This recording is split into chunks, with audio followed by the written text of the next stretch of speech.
C'est maintenant le moment de notre exclusivité web où on vous fait des suggestions à la maison. Alors, pour commencer, on a Simon avec nous qui nous suggère une bande dessinée. Oui, c'est une bande dessinée de Matt Kindt. Ça c'est le premier numéro. Donc, c'est le seul que j'ai lu jusqu'à maintenant. Donc, Heather. Oui, c'est le nom d'un monde, on va dire un monde magique. C'est sûr que là, c'est juste le premier numéro, donc c'est dur de définir ce monde-là. Mais, en fond, c'est l'histoire d'un scientifique qui va dans ce monde-là il va découvrir ce monde-là. Mais quand il arrive, il est approché par le maire de ce monde-là pour faire une enquête sur un meurtre qu'il y a eu. Puis, dans le fond, il va essayer de trouver qui a tué cette personne-là. OK. Mais c'est ça, c'est Matt Kindt. Est-ce que tu sais si ça va être une mini-série ou ils ont-tu dit combien de numéros qui sont... Non, je pense que c'est pas vraiment établi.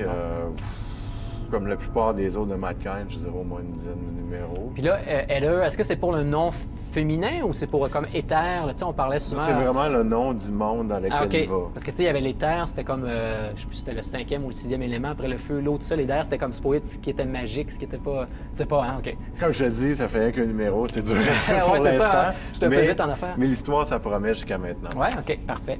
Puis c'est aux éditions Dark Horse? Dark Horse Comics, yeah. Parfait. Ben, merci.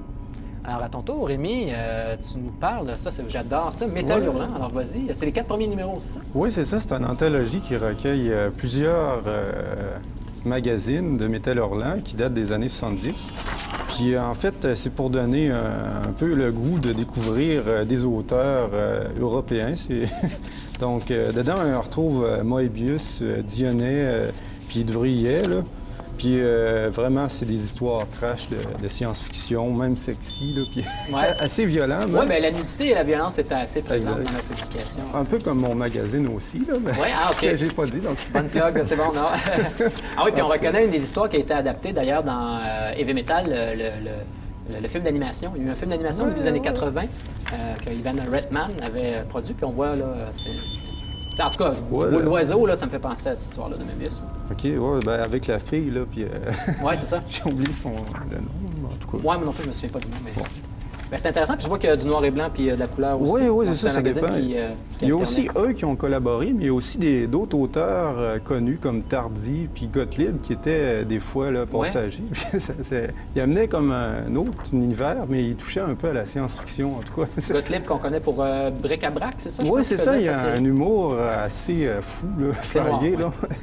Puis c'est ça, des fois, il a fait un peu de la science-fiction avec l'humour. Donc, des fois, il mixe les genres, puis ça donne quelque chose d'assez malade, là, en tout cas. Parfait. Bien, très bonne suggestion, selon moi. Merci. Ça fait plaisir. À mon tour, bien là, je ne suis pas dans la bande dessinée. Je me disais que j'allais un peu casser le genre. Je viens vous parler de Hardware, qui est un film de science-fiction qui a été réalisé en 90 par Richard Stanley.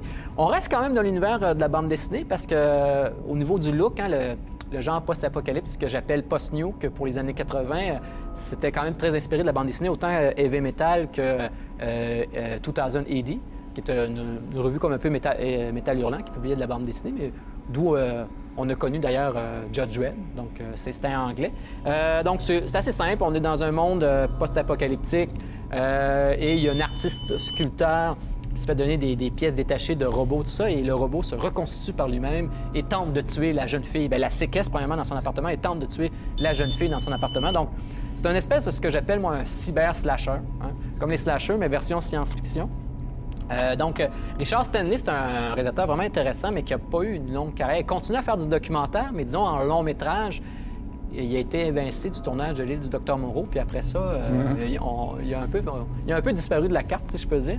Mais ça vaut vraiment la peine. Puis il y a aussi pour les amateurs de musique, il y a Iggy Pop qui participe à ce film-là. Il fait un animateur de radio. Lemmy de Motorhead, Feu Lemmy. Un chauffeur de taxi. Ben oui, c'est ça, qui fait un chauffeur de taxi flottant sur l'eau. Il y a de la musique de Ministry, il y a de la musique de Public Image Limited. Alors, que ce soit d'un point de vue musical, esthétique ou même scénaristique, je vous conseille fortement Hardware. En Blu-ray, seulement en anglais, mais il existe en VHS en français.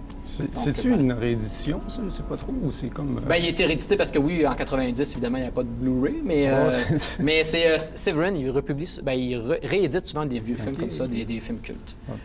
Alors voilà, c'était nos suggestions cette semaine. Merci à vous deux et à la semaine prochaine.